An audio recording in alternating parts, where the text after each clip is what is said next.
Make America great again. From an indigenous, or what you may call a minority, Puerto Rican, when has America ever been great? Now, this is not for division. This is not for Republicans or Democrats, liberal, left, because I notice whenever you say something online, people automatically assume you belong to this group. And you have forgotten one of the worst things that has been used throughout history, which is divide and conquer. So I want you to please hear me out. I have graphs to prove a lot of the stuff that I'm going to convey.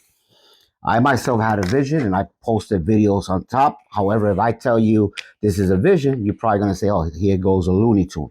So I put it in writing with some graphs and some mathematical statistics so you could view yourself and make an educated, informed decision. So please listen up. I myself, I love everybody, Jews, Muslims, Chinese, blacks, you name it, right? As a minority and as someone who belongs to the human race, I love everyone. However, I know we being divided does conquer.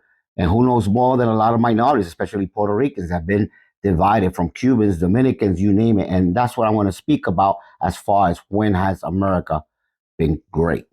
Now let's begin. By correcting a fundamental misconception, America is a continent, not a country.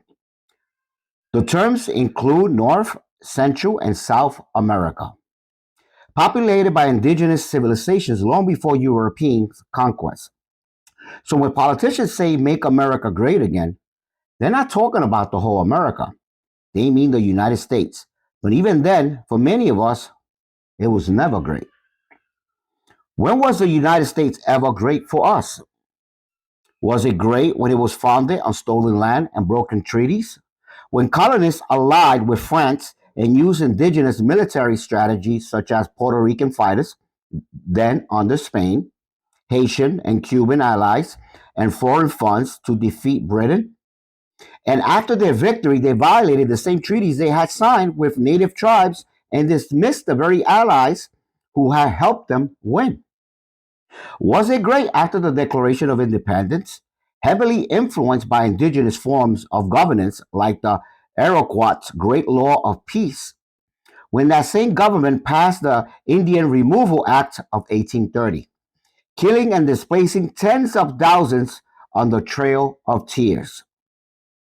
Was it during the Civil War, when minorities fought and died to preserve a union that will continue to disenfranchise them? When slavery ended in law but was reborn through convict leasing, Jim Crows, and redlining? Was it when the Anglo settlers in Texas violated Mexican anti slavery laws and triggered the Texas Revolution of 1835 to 1836?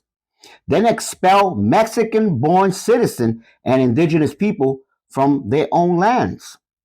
The border, they didn't cross the border crossed them.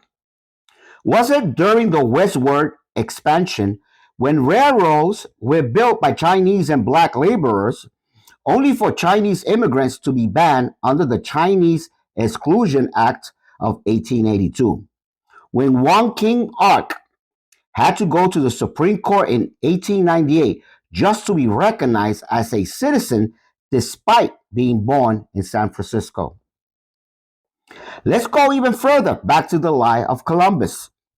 Christopher Columbus, an Italian explorer sailing under the Spanish flag, did not discover America.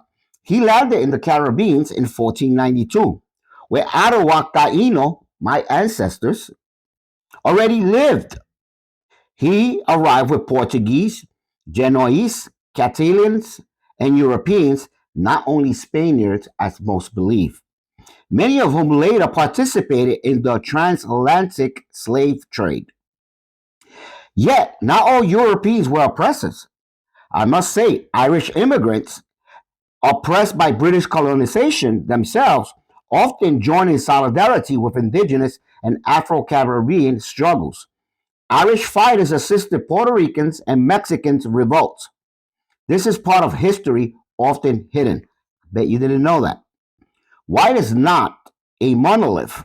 They too fall among themselves like the English and French or the North and South. Puerto Rico betrayal and bombing. In 1898, Puerto Ricans fought for independence from Spain. Almost after winning, the United States invaded under the guise of liberation. But instead of freedom, Puerto Rico became a colony, which is illegal even by today's standards, international law. The United States imposed the Foraker Act and Jones Act, stripping Puerto Ricans of economic power while forcing them into military service. In 1917, Puerto Ricans were made United States citizens not to grant rights, but to draft them into World War I. From the 1930s to the 1970s, thousands of Puerto Rican women were sterilized, many without consent. Many faced even death. The United States Navy bombed the islands of Vieques, which is a small island in Puerto Rico, right next to Puerto Rico. Puerto Rico has a few islands, not just the main island that most of you know of. From 1940s to 2003, bombing, poisoning the population, leading to death and skyrocketing cancer rates. Protests from independents were met with violence.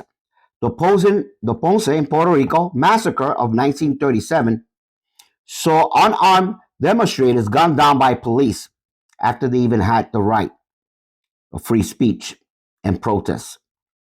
In 1950, United States helicopters were even used to shoot down civilians.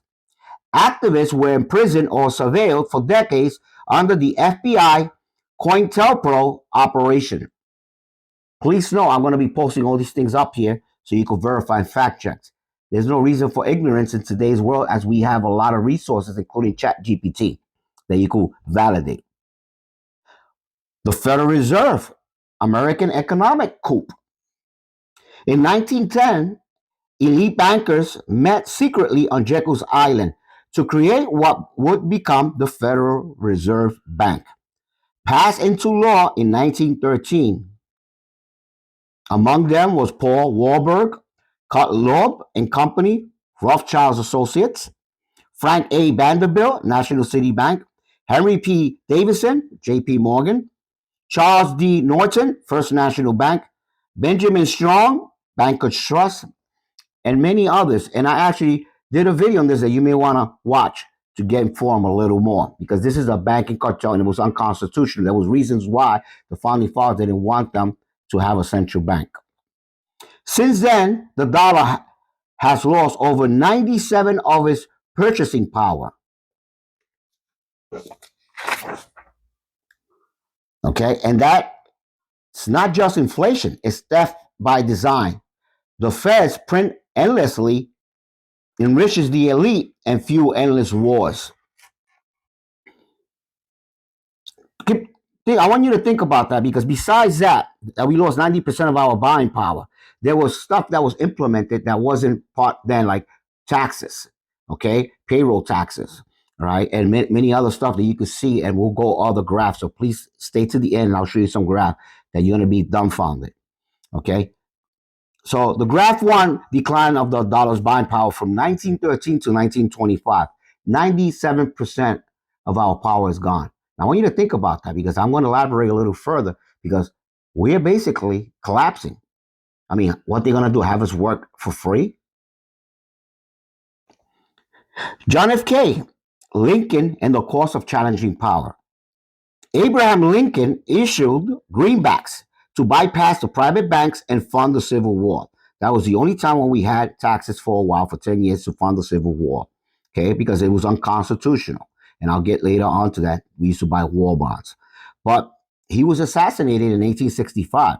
So many of you believe about slavery, which is partly true. They helped fight the North against the South, but it was really about the greenbacks. It was about taking central power from these elite that have been done it before since the early colonists, okay? And they wanted certain power, which is why they assassinated Abraham Lincoln. But I bet you didn't know about that. John F. K. issued an executive order 11110 to return money creation to the United States Treasury by passing the Fed. He planned to dismantle the CIA into 1,000 pieces. He was assassinated on November 22, 1963. Both men challenged the banking and intelligence elite and paid the price. War, oil, Zionism, At what cost? Since 1948, the United States has funneled over $300 billion to Israel, funding wars, apartheid policy, and the genocide in Gaza. Hundreds of thousands of American soldiers, disproportionately poor, black, Latinos, indigenous, have died in wars designed not to protect us, but to protect foreign interests and corporate monopolies. The media and Congress are controlled by lobbying arms like APAC and corporations like the BlackRock and Vanguard influence everything from your rent to your medication. This isn't democracy, it's an oligarchy. Graph 2 will show medium and income home prices, and I want you to see this. I have it right here. Okay, look at the graph.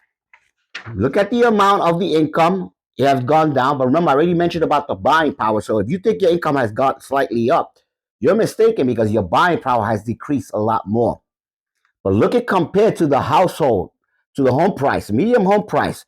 Look at the separation and gap, which is why home ownership is becoming more and more unconceivable. And imagine for your kids what's going to happen when they can't afford no longer to buy a home. And you have all these people from Wall Street buying up properties. Now,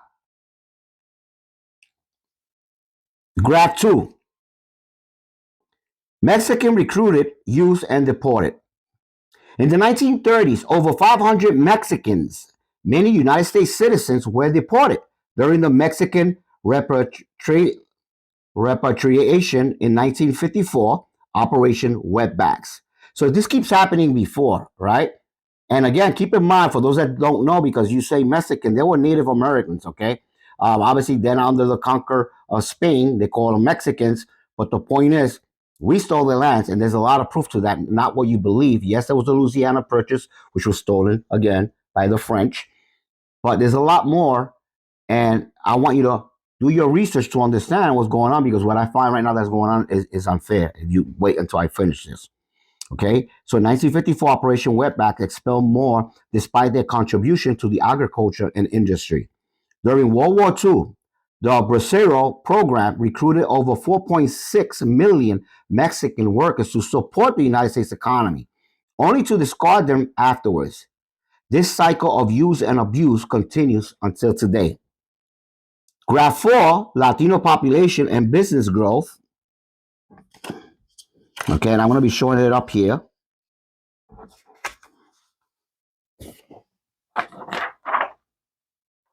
Okay, Latinos now make up over 19% of the United States population, own 5 million businesses, and contribute over 3.2 trillion annually to the GDP. This economic rise is a real threat perceived by white supremacists in our language or culture, but our power. Keep in mind, there's a small group of elite that control the monetary system of the most of the Western world, and I'll discuss that a little more. Okay, corporate coups, CIA, and blowback. Let's not forget how the United States built a Central Intelligence Agency, CIA, not just as a defense tool, but as a mechanism for corporate expansion. The CIA, often acting on behalf of American mega corporations like United Fruit Company, Anaconda Copper, Standard Oil, orchestrated coups in Guatemala in 1954, Chile in 1973, Iran in 1953, and beyond. Not for democracy, but for resource and control. I've done other videos and sheets where we actually invaded many, many countries in Latin America, and then we get the blowback, but then we want them out. But that's another story.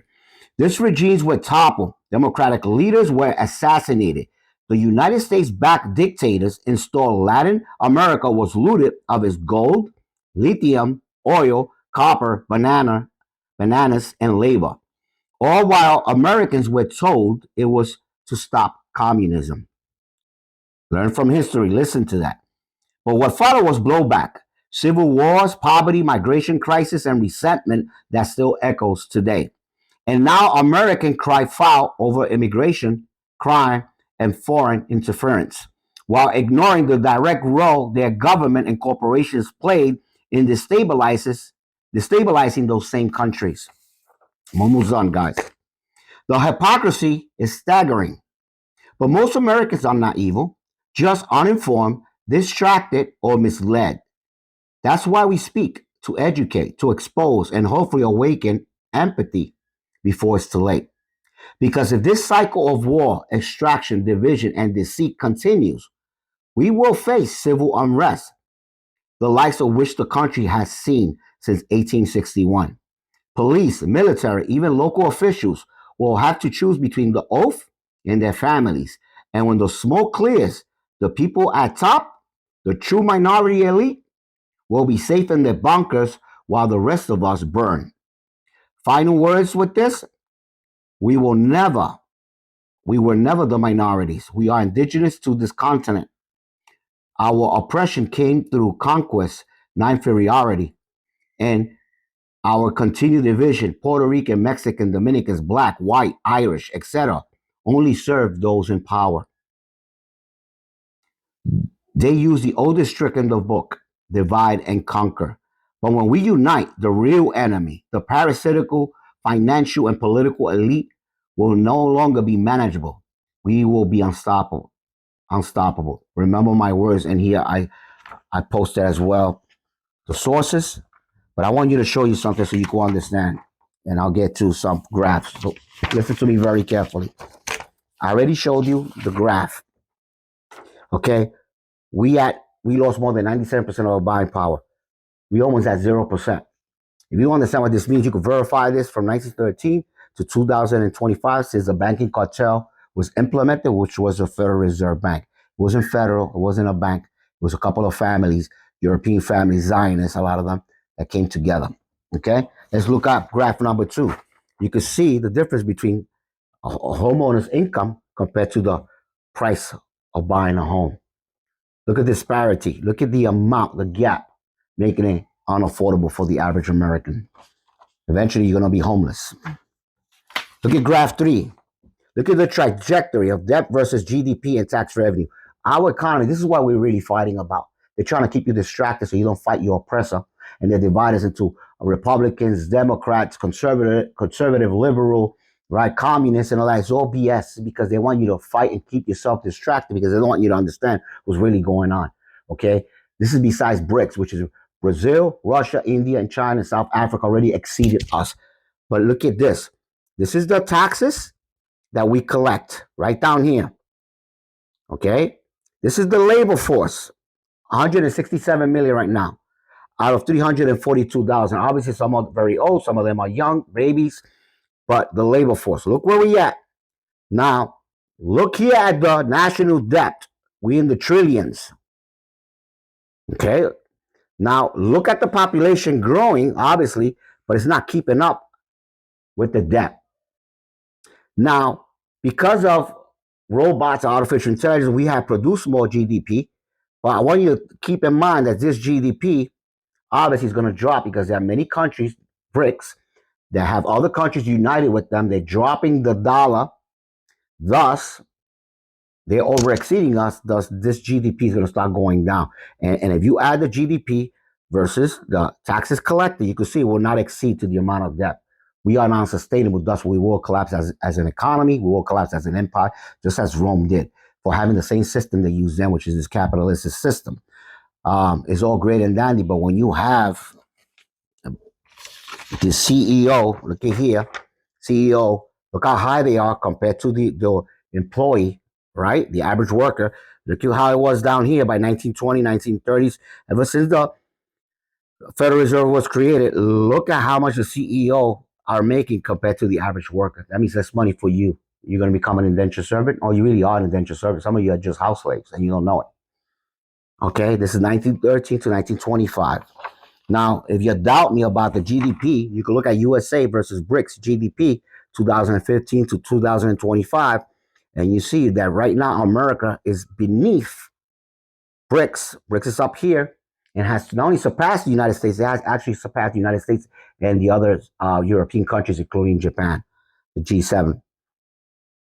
All right, and last but not least, if you want to understand that we are in debt, and an unsustainable debt that we cannot pay back. But if you look the foreign countries that buy most of our debt, like China, Japan, Russia, Europe, right? This is what de-dollarization is about because our debt is unsustainable. It's based now on faith. It used to be based on gold. It was measurable, right? 1 ounce of gold per so many dollars. Well, since 1978, we dropped the gold system, the Brentwood system, which means the dollar is unsustainable. And that they did that to allow to be able to print more money to use for war, which means that creates inflation, creates more debt, and that means your buying power is reduced, which is why you sold the house. That's how much you could afford. It's going to be worse to the point your kids are not going to be able to afford a home. We all going to be a nation of indentured servants at the rate we're going, that's for sure. And we're going to crash. This is unsustainable, guys. This is why they're creating all these issues because there are many countries that have joined BRICS. Our dollar is crashing. They don't tell you that it's coming down. And the fact of the matter is eventually, obviously, the people that hold this power to that dollar, right, which they have them throughout the Western world, when that crashes, okay, they will fight to the end to hold on to that power. They're not just going to give up that power. Okay, they're not going to rescind that power. So eventually, we will be in World War III. All right, there's going to be an exchange of wealth, and eventually, the United States will collapse. I'm sorry, I wish I was wrong. I saw it in the future, and the rate things are going. You're not helping when you're creating division. You think this is about immigrants, where immigrants, unlike the lies you have heard online, they bring so much to this nation, okay? Because they're able to work for less, work a lot more faster than the average American, right? Producing more GDP, more growth.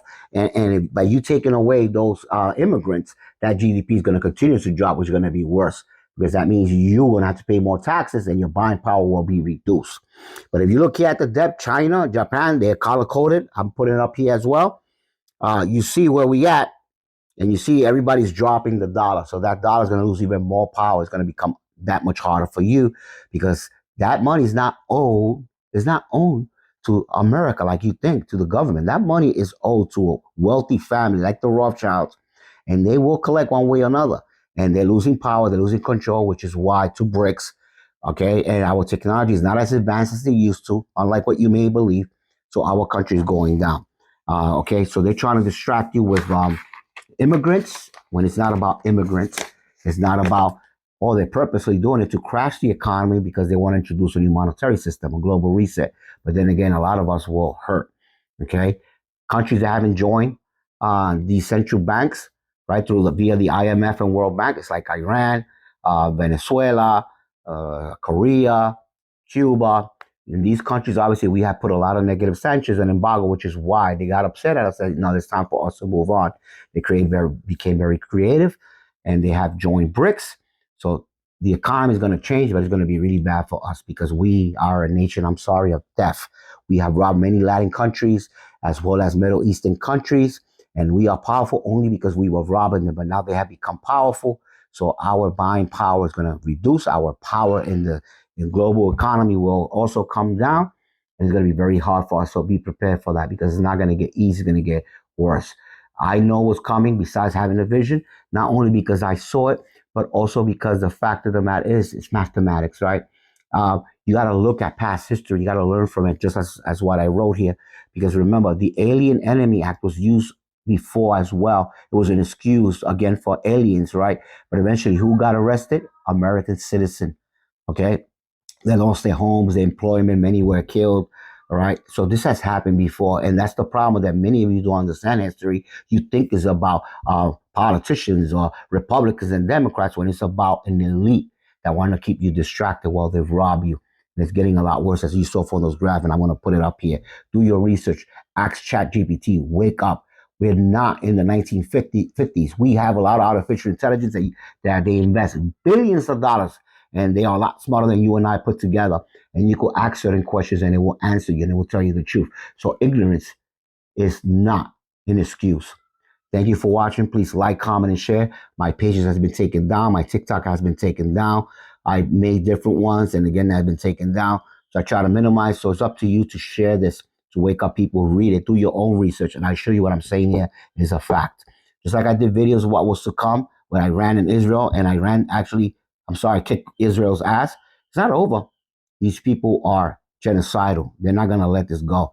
They will try against our own country and bring chaos to our own country.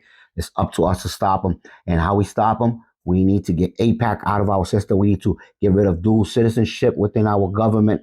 We need term limits within our senators who have been paid and bought for by Israel. If you see they are protecting Israel or they're funding Israel, you shouldn't be voting for them. Stop voting for them because they're not representing the best interests of we the people. They're representing our oppressors, our rulers that own many companies here in America, the media, so they keep us divided. They feed you lies and you believe it. And then you are backing up your own oppressor instead of backing your neighbor, your brother, your sister, your friend. God bless, guys. Thank you for watching.